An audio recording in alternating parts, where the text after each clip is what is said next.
Well, all right, everyone, and welcome to another episode of 9 to 5 Mac Overtime. I am your co-host, Fernando, and this is... Jeff. How's it going, Fernando? How you doing, everybody? I'm good, man. Hopefully we're in a good place with you guys this weekend, helping you pass some time while you're waiting on something. I don't know. But we got some good news for you. There was some interesting stuff that happened this week, man, and we were just talking about it earlier. Yeah, there's a lot going on, starting with that big Department of Justice lawsuit against Apple. Which is, again, we're no legalese, we're no lawyers, we're no litigation experts, but something to go over at least, to at least report to you guys exactly what's going on, So from my knowledge, right, it seems, do you know who started it? Like who came, because I think somebody said that Spotify was the one that started to ruffle some feathers, and then the DOJ was like, all right, we'll take Apple to court on this antitrust movement that's going on. Yeah, I mean, that's been bubbling by some of the big players. There's a lot of big players that aren't happy with Apple's like business practices. Netflix, Spotify, Epic, pretty much any subscription service, honestly. The list goes on and on and a lot of it has to do with that 30% fee. But there's other things that people are claiming that Apple is anti-competitive on, as far as like compatibility for Apple Watch with Android, things like that. And actually, there was a report that Apple was looking into making the Apple Watch Android compatible for like 3 years. They were investigating it. And they spent money on it, apparently, like a good amount of money trying to get this thing to work. And maybe it just, the experience didn't live up to Apple standards because they probably couldn't control, you know how they like to control everything vertically stacked, right, from beginning to end. So if they leave it up to interpretation or something like that on the Android side, they can't really fix it, right? So I'm sure that wasn't the Apple way at the time, so they kind of just scrapped it. I don't know. I mean, I guess on one side, to play devil's advocate a little bit, like, there are Android phone owners that I think would like to use an Apple Watch. I agree with you. I think there are lots, actually, that would, because the watch it's not a phone. You can get watches fairly cheap. Yeah. And I think there would be, if Apple opened up Apple Watch to Android devices to be able to pair with them, I think there would be a considerable amount of Android users that would use it. Agreed. And I think it has mostly to do with the fitness aspect and the collaboration aspect of it all. Like, I think people just want to buy themselves, like Android users want to get like an Apple Watch SE so they can, compete with their friends and close their rings and things like that. So I don't think they're asking too much in terms of full compatibility and getting my notifications and integrating, with Apple Health. I'm not 100% sure, but I think most of it has to do with, just being able to collaborate with other people that have Apple Watches, which right now you really can't if you have an Android phone. Yeah, and like, I mean, let's be honest. The Apple Watch is the nicest smartwatch. I don't know if I'd say the nicest in every aspect, because there are like some of the Garmin watches are really nice. Yeah. But pound for pound, I guess you could say the Apple Watch feature for feature. Yeah. There's just no competition, in my opinion, with some of the other smartwatches out there. Yeah, and I've tested a few. I've never tested the Garmin ones, but I know my dad loves his Garmin watch, man, because he's a big cyclist. He uses it with his iPhone, so he loves his Garmin watch. But I played with the Pixel Watch 2 and the first one.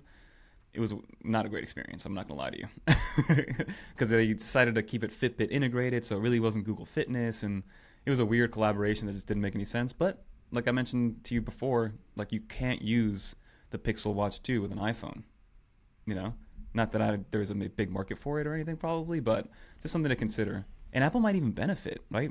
Just more Apple products being sold to more people. Like, why not open up at least the Apple Watch aspect to the Android users? Well, on the flip side, though, let's keep doing it. If you want an Apple Watch, the benefit for Apple is that you must have an iPhone. You can't even buy an Apple Watch standalone and use it standalone, right? Yeah. Even though technically, I think especially the cellular models would be capable of that sort of thing if the Apple decided to make that the case. Yeah. But like, you need an iPhone paired with your Apple Watch to use it. Like, you can't even use an iPad.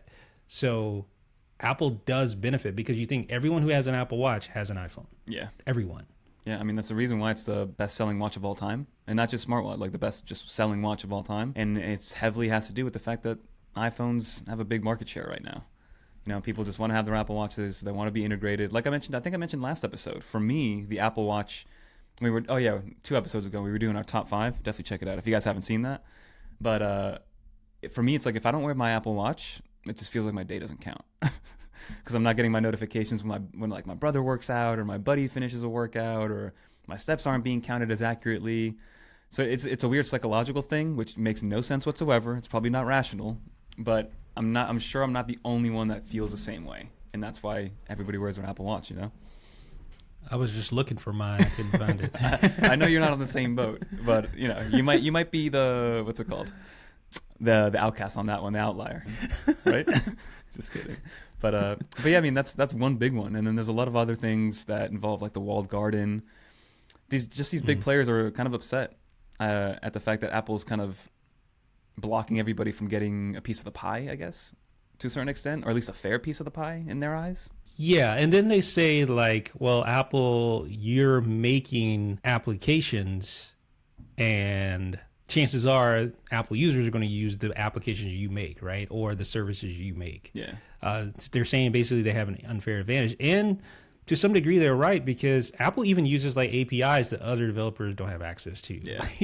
And for sure. They even kind of bend their own rules in some respects to that sort of thing. So, I mean, I can kind of see both sides of the coin. Yeah. But the main thing I'm interested in is just what will this mean for end users? I'm not so into like I'm not into the political sort at all. Or even the legal aspect of it. I'm just interested in, all right, what is this going to mean for like the end user experience? Like, is it going to be a positive outcome, something that's going to ruin things?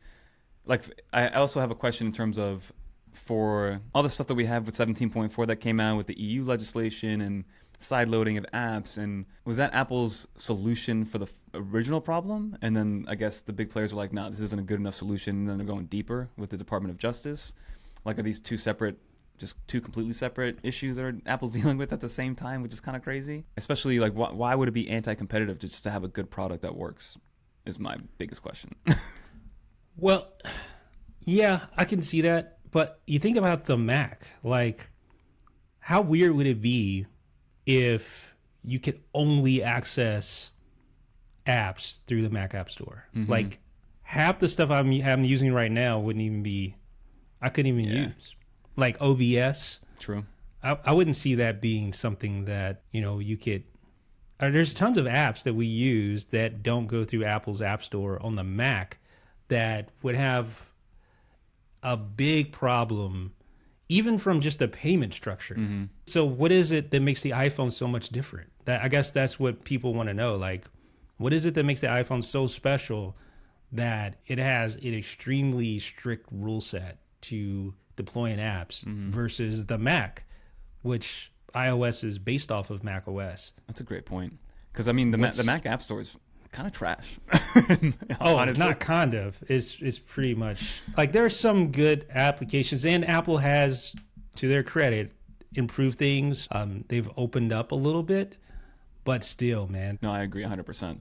Like, I never ever go into the Mac App Store. If I need something, I'm not even using Safari. I'm going on Chrome.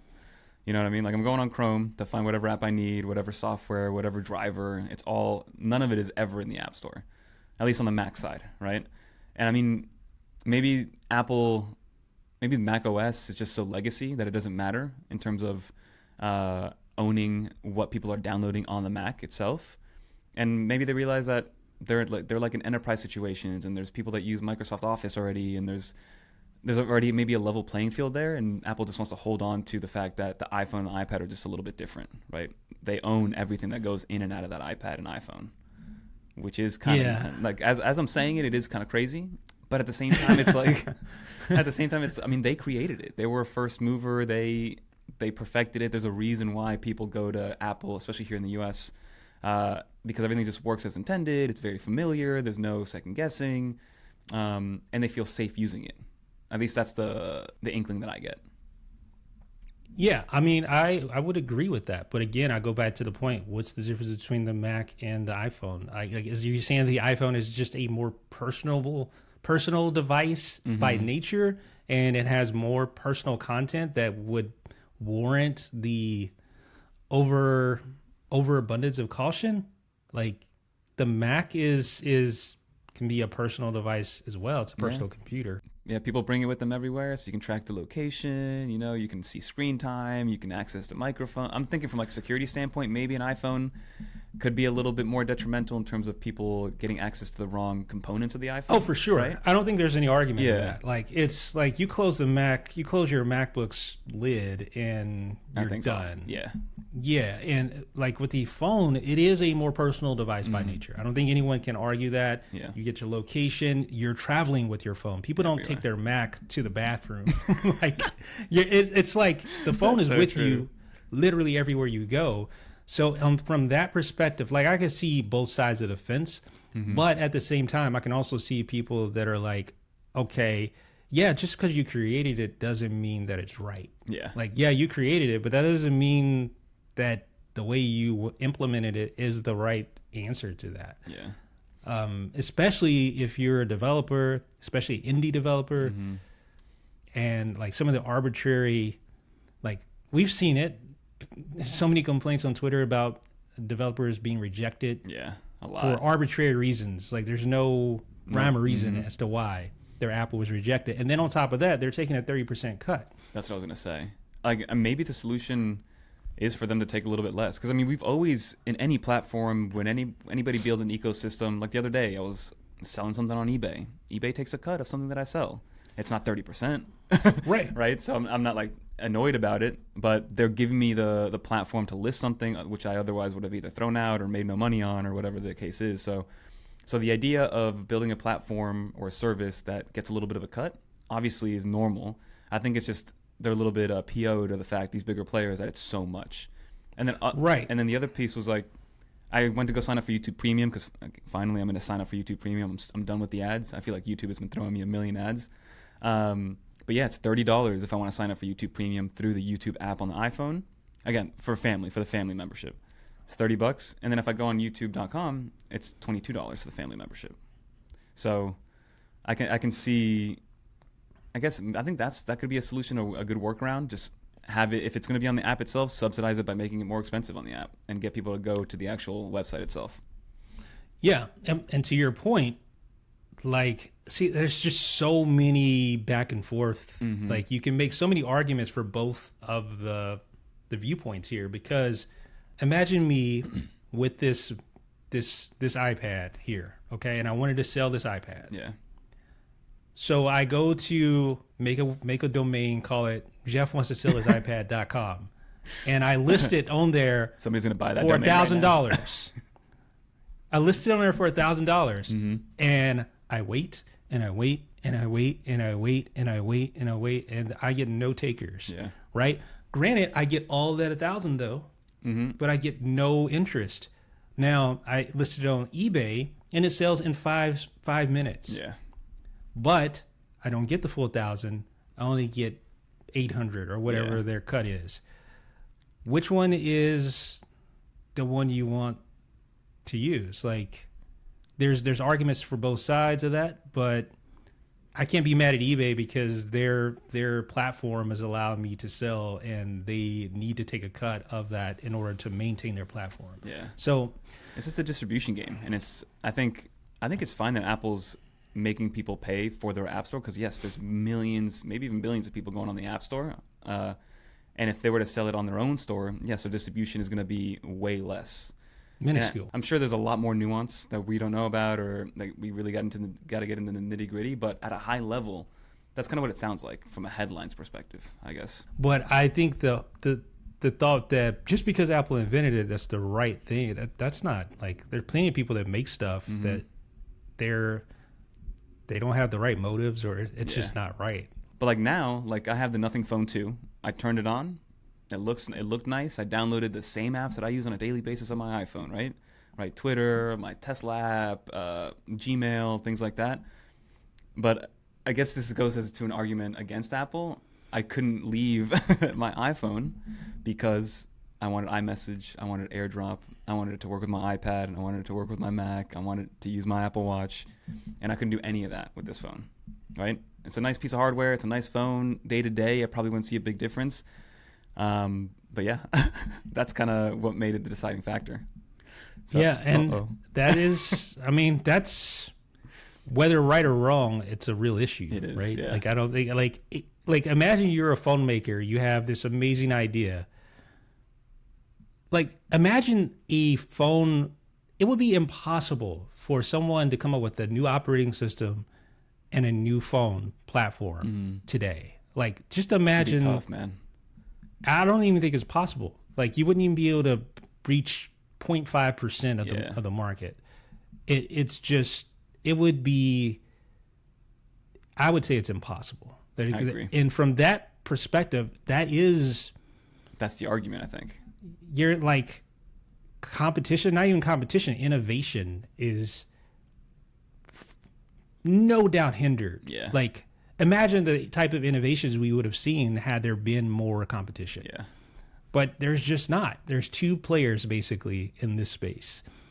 And yeah. It's tough, man. So I mean, I kind of like you said, I see both sides. Like it would be very hard for somebody to start from the ground up, especially like I think nowadays you have to have like an ecosystem if you want to. You can't just have a phone. At least not right now. You need to have things that, play well with each other the whole way through. That's why the ecosystem that Apple has works. But at the same time, I mean, Samsung has a great ecosystem from what I hear. You got your Samsung Book or your S Book. You have S24 Ultra. You have the S Watch series, and Samsung seems okay. I think, right? They have a great market share, especially overseas. But yeah, it would be very difficult to start one from the very beginning, in my opinion. But I mean, Nothing Phone is kind of doing it. Nothing Phone has built a pretty good user base. Again, most of them is overseas, but they brought the Nothing Phone 2 to the US, and it's a cool phone. I like it. Hardware's cool. The UI is impressive. Again, it just doesn't play well with what I currently have, which is my only downfall with it. So you're saying you can't use it with nothing? I can't use it for nothing, bro. As my mom would say, anything, Jeff, anything. Don't say it nothing. Shout out, Mom. Yeah. So yeah, we spent like some time on that. Yeah, that was long-winded. I didn't think it would be that long, but I mean, the more you start talking about it, the more you realize. Yeah. So I mean, let's leave it all in here, man, because it's a good topic to have, and I'm curious to know what people think overall. But let's keep it neutral. Let's keep it in the middle. Let's not go too crazy with each other. At the end of the day, it's just what we use on a day-to-day basis, and it's just big conglomerates trying to get more money. And day-to-day, I just want to know what it means, like you said, to the end consumer. What's going to change? How's it going to affect me? Is it going to be good? Is it going to be bad? Is it going to be less security, more competition? All things that I just want to find out. And it's going to take a while for us to find out what happens, because who knows how slow this is going to move. Yeah. Yeah. So let's move on to something else. Yeah. So iPad, that's something what we is thought that? was... Yeah, exactly. What is iPad Pro? Like, was something we thought was going to launch this month, but apparently not. Sometime in April. So let's hope it's after April 11th, please. I'm going to be gone for a couple days, and I bet you Apple, the moment that I leave on my flight, they'll be like, you know what? Let's drop this thing. Yeah, exactly. Yeah, so it looks like new iPads in April. There's also the rumor about a matte display for the iPad, which I'm kind of for. I'm kind of for that, honestly. I like textured finishes or anti-glare displays. I don't know why. I think it's because maybe I'm in a very like lit environments with windows and the reflection is there, and I would definitely try it out at least. But funny enough, I actually spoke to the CEO of Paperlike about it and I wondered what he was thinking, because they develop, that's what they do, nano textured screen protectors for the iPhone or for the iPad to give you that resistance when you're using your Apple Pencil. Mm-hmm. And he wasn't really worried about it, because if anything, he looked at it as a positive light in terms of, hey, it looks like what I've been doing since 2015 is something that Apple's noticing, and now it's good that Apple's giving a native option, but it's probably only going to be for the iPad Pro lineup, and it's probably going to come at a premium. So unless you're willing to spend $1,500 on an iPad, most people are still just going to want to pay $40 for a screen protector on any iPad. So it makes sense. I'm skeptical. You are? Yeah, highly, because, well, for one thing, I've tried the nano texture display on the iMac. Okay. I've tried the nano texture display on the Pro Display XDR. and I think I've tried it on. Is there one on for the studio display? I don't think I've tried it on Nah. the studio. There might be. I think I've said this before on this show. The idea of a texture display to reject ambient light is good. Like if you worked in a office where you had a window behind you, and your window was faced to the east, right? So the sun's rising right behind you, blasting you, right? I get it. Yeah. But outside of that, like you're in a controlled environment where you can control the reflections. 10 times out of 10, I'm going with just a regular display, because that matte display hinders contrast ratio. It hinders clarity for text. It just doesn't look as good. You're There's just no way. for sure. For sure. Yeah. Like when you notice, like for instance, that was that the Doe Spectrum. I think that's where we were talking about it. Yeah. Like most gaming displays are matte, right? Up until the Doe Spectrum 1, they had a glossy gaming display, and that was the thing. It's like gaming displays, you don't get the fidelity that you get on a glossy display. And I just feel like unless Apple's tech for the iPad is they're doing something different, I don't see how that's going to compare to the iPad screen that we know and love today. I don't see you, like if you opt for that, I see you taking it back and going with the... Yeah. I guess you got to see what who Apple's trying to benefit with that matte display, because I will say, so I recently removed my screen protector, and from like you said, from a picture quality standpoint, it does make a huge difference removing that screen protector. It is very pretty to look at. The colors are there. It's bright. I mean, honestly, iPad Pro displays are some of the best in the world. But I will say, because I use my Apple Pencil a lot, it's weird. The Apple Pencil feeling, the texture, the Apple Pencil feeling on that straight glass glossy display is not as pleasant to use as when I was using the screen protector. You know? Are you saying it's sort of paper-like? Maybe, right? It's funny how some people come up with words like that, huh? But yeah, I mean, that's kind of what I noticed. It's like for the Apple Pencil experience, it made it worse, in my opinion. But for everything else, it made it better. So it just depends on what Apple's going to end up. Like, for the Pro Display XDR, was it like could you feel the texture on it? Like if you were to rub an Apple Pencil on it, you get some resistance. Oh yeah, and you're probably ruining the display at the same time. Like they were really strict about what you can and can't use. Like there's a special cleaning cloth. Yeah. The polishing cloth actually debuted with that display, by the way. Oh, nice. True.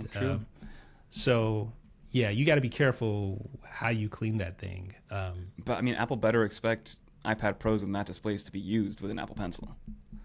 So it's got to be something a little bit different. Absolutely. You know? Yeah, that's why I'm thinking maybe there's some new technology or a new... Maybe they figure something out. Yeah. Or maybe, here's the thing, maybe the matte texture is beneath the screen. Maybe like there's... Because that would be interesting, right? Yeah. Maybe like you have a laminated display. Well, maybe that matte texture is beneath the top screen, which wouldn't solve your problem of the texture that you like to have, but it would fix the issue of being able to use your Apple Pencil on that display without ruining it. It's interesting. So I guess let's see. I know that Apple is going to charge a premium for it, probably another $200 on top of the iPad Pro that's already going to be $1,200. But I'm ready. I want you to take my money. I'm just ready for it, man. I have been noticing my M1 iPad Pro getting hot to the touch now a little bit when I'm editing a lot of video. Because you're like you are like doing things that even the Apple folks, the engineers never envisioned. Like you're using this thing like it's... I'm pushing it for sure. You're next level, man. You're pushing it. Yeah, like it's funny. I use my iPad Pro as just my editing machine, whereas most people do the opposite. You know, most people use their iPad as their content consumption machine. You know, versus me, I'm using my MacBook Air for Slack and things like that. I was thinking about downloading Final Cut Pro the other day, just to kind of play with the idea of leaving the iPad as my editing machine. Dude, I'm telling you, because I'm sure my MacBook Air can handle it. Be careful. Yeah, slippery slope. Yeah. I want to remain the iPad guy. Yeah, you're not going to if you do that. We'll see when we get there, you know. But that's what we got so far. Another rumor, but at the end of the day, still no iPad announcement, and that's what we're looking for. Yeah. So you did a video on the the Photos app. I did do a video, a nice little walkthrough. I summoned my inner Jeff Benjamin. Tried to It go. was an impressive production you put together there. Like, it was super in depth. Appreciate that. And I think it's going to benefit a lot of people, like exposing tips and tricks about the Photos app, because there's so, like, iOS, I've talked about this before, but iOS is an extremely complex operating system now. Yeah, like, there's really just so much to it that, I mean, it's like not even recognizable from iPhone OS. Yeah. Like, there's just so much you can do with it that's hidden. A lot of stuff is hidden beneath certain gestures and stuff like that. So that's what this video did. You were able to expose a lot of the feature set of the Photos app, which is extremely deep. Yeah. No, there's a lot of little intricacies and nuanced features. Like you said, if somebody threw the current iOS platform at us today for the first time ever, like imagine if Steve Jobs threw that at us in 2007, it would be impossible to learn. It would be crazy. You know, so like now we've evolved, everybody's evolved kind of together, you know, with iOS. And for the most part, I would say iOS is still pretty easy to pick up simply, but if you take the covers off, there's way more to it than there used to be. And that's kind of just what I wanted to highlight with the Photos app, because the Photos app has gotten powerful. Like, I used to use Lightroom. I used to kind of edit my photos in other applications, but now I don't see the need to, at least for me. Kind of more basic things, right? If you have your LUTs and your things saved, I'm not going to tell you to run out and go to the Photos app because you can't really integrate it with anything.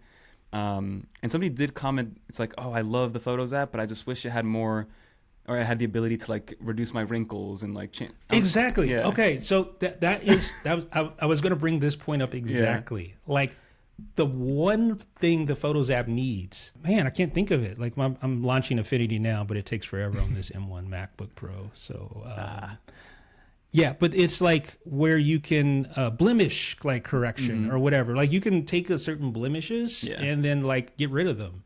Why can't you do that in a Photos app? Like, I have to launch Pixelmator or it's like I'm 95% done editing it, but then I got to throw it into another app to finish it off. You know, that's the one missing feature from the Photos app. But to your credit, you did an amazing job going through the photo editing, because I think that was your longest section in this whole video. Like, there's a lot there that a lot of people don't know. Like, being able to copy and paste edits between photos. I don't think a lot of people know that. Yeah, no, that's a big one, because if you have, let's say you take product photos or whatever the case is in the same lit environment, you take a bunch of them, all you have to do is edit one of them and then just mass copy and paste to the other photos, and you get the same exact edit. The only thing it doesn't do or doesn't copy is a crop. So if you do want to crop it, you have to crop each one individually. Something to take into. I don't think I mentioned that in the video. But yeah, that's outside of that. Just for the actual edits themselves, visually, you can change it, or you can copy it over. And it also edits videos. Like, you can crop videos, which I think that came in iOS 15, I believe. It did. That's a big deal. Like, being able to crop videos, being able to add effects to video, like, it's pretty robust. It's a pretty robust, pretty robust video editor as well. So definitely check this video out if you want to just learn a few things. For people that have been around for a while, for somebody that just got a new iPhone, shoot it their way. That was my goal with this video. Something that you can kind of go back to over and over again, just to kind of learn as you use your iPhone, because it's pretty cool. And even just like the organization piece of the Photos application now has gotten so much better. I do wish we can like fully rename the images. So like when I airdrop a photo into my Mac, it's not like IMG_877, you know? But outside of that, you can still do a lot with each individual photo, which is cool. Yeah. Excellent job. The University of Fernando. Make sure you learning from the best, you know. Get your degree. Hopefully next week we got some better news in terms of iPads, because that's all I'm going to be looking for next week. All right, everybody, we appreciate it. Leave some comments down below of maybe some questions you guys have, maybe even about the Photos app video. We'll be more than happy to answer them. And be sure to subscribe on the podcast app and leave a review. Actually, we got our first 1-star review, so we made it. Yes, thank you, hater. Yeah, appreciate it. You made our day. Beautiful, man. Well, enjoy the weekend, everybody, and we'll see you next week. Catch you later. Peace.